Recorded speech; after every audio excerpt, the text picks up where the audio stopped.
আমরা কারা বস্তিবাসী, আমরা কারা বস্তিবাসী, বাইরে ভাই বস্তিবাসী, ও ভাই বস্তিবাসী। তাহলে আমরা আরো বড় ধরনের কর্মসূচি দেব। আমি জিয়াসমিন গেছি, আমারে সুজন শোকের গান শোনায়।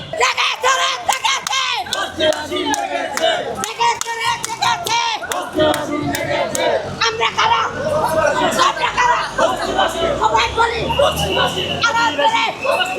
আমাদের দাবি, আমাদের দাবি, আমাদের দাবি।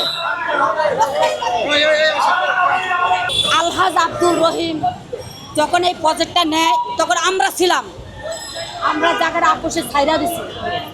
15,000 প্লাটের ভিতরে 800 প্লাট নির্মাণ হওয়ার পরে উনি প্লাটে লোক উড়াইছিল। উড়ানোর পরে 2010 সালে ওনাকে বের করে দেওয়া হয়েছে। কিছু আওয়ামী লীগ সন্ত্রাসী দলেরা বাইর করেছে এক কাপড়ে, ওনারে এক কাপড়ে বাইর করে দেওয়া হয়েছে। ওনার পরিবার মায়ের দূর কইরা ওনার ওয়াইফেরে চুল পাশে ধরে মায়েরা টাইনা সিঁড়ি দিয়ে নামাইছে। উনি আজও পর্যন্ত প্রতিবন্ধী। আমরা বহুত দীর্ঘদিন ধরেই আমরা অনেক জায়গায় যাওয়া, আন্দোলন করা, এমনকি স্বরাষ্ট্রমন্ত্রীর বাসায় এমনকি 10 বার গেছি, কোনো আশ্বাস দেয় না। এমপি ফারুকের বাসায় আমি জিয়াসমিন গেছি, আমারে সুজন শোকের গান শোনায়। আমরা গেছি আমাদের আবদার নিয়ে, উনি আমার মাথা দিয়ে সুজন শোকের গান শোনায়। তখন আমি কথাটা ধরা দিছি যে আপনার কাছে আমি এগুলো শুনতে আসি নাই, আমি আসছি আমাদের বস্তিবাসী দাবি নিয়ে। তখন ধরা উনি বলতেছে জিয়াসমিন আমি ওই প্রজেক্টের মাঠে যাইয়া কুম্ভ বস্তিবাসী নিয়ে বসবো, কিন্তু উনি যায় নাই, উনি মারা গেছে। এই যে স্বরাষ্ট্রমন্ত্রী বাসায় গেছি, উনিও আমাদের কোনো একটা আশ্বাস দেয় নাই। তাহলে আমরা বস্তিবাসী মানুষ না? আমরা কি জনগণ না? আমরা কি দেশে ভোট দেই না? এক এক এমপি মন্ত্রীরা বলে যে বস্তিবাসী নাকি ভোট দেয় না। আরে ভাই, বস্তিবাসী ভোট দেয়।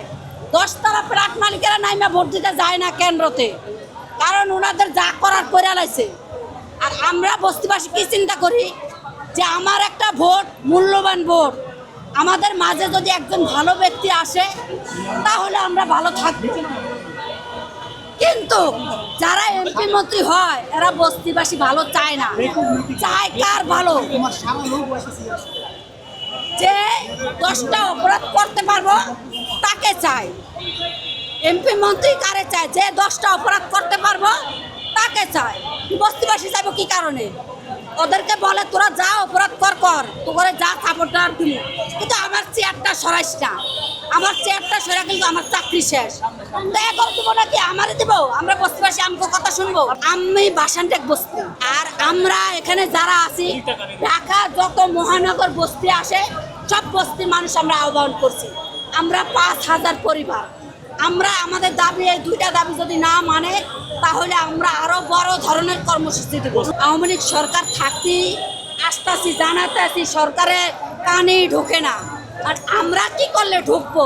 ডাক্তার ইউনূস তো ভালো, ওনার কিছু উপদেষ্টা আছে কালচার, ওনার কিছু উপদেষ্টা আছে কালচার, চোর বাটপার, এদেরকে আমরা চাই না।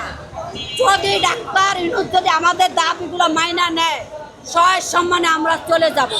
আমরা ওনাকে শ্রদ্ধা করি। আমাদের মূল 2টা দাবি, বাসানটেক পুনর্বাসন প্রকল্প এটা নতুন করে চালু হোক, কলমিলতা মার্কেট যে শহীদ পরিবারের ক্ষতিপূরণ এটা দেওয়া হোক। আমরা বহুদিন ধরে, দীর্ঘদিন ধরে লড়াই আন্দোলন করে যাচ্ছি। আমি আপনারা একটু আগে বলছি, প্রেস ক্লাবে মিটিং করছি, ভিতরে মিটিং করছি, রাজপথে মিটিং করছি, স্বরাষ্ট্রমন্ত্রী বাসায় ঘেরাও দিছি। আসাদুল জামাল খান আওয়ামী লীগ থাকতে পরেও, হ্যাঁ, এই সিটি কর্পোরেশন আমরা আন্দোলন করছি। সিটি কর্পোরেশন ওই জায়গায় আমরা আন্দোলন করছি, আপনারা দেখতে পারবেন, জানতেও পারবেন।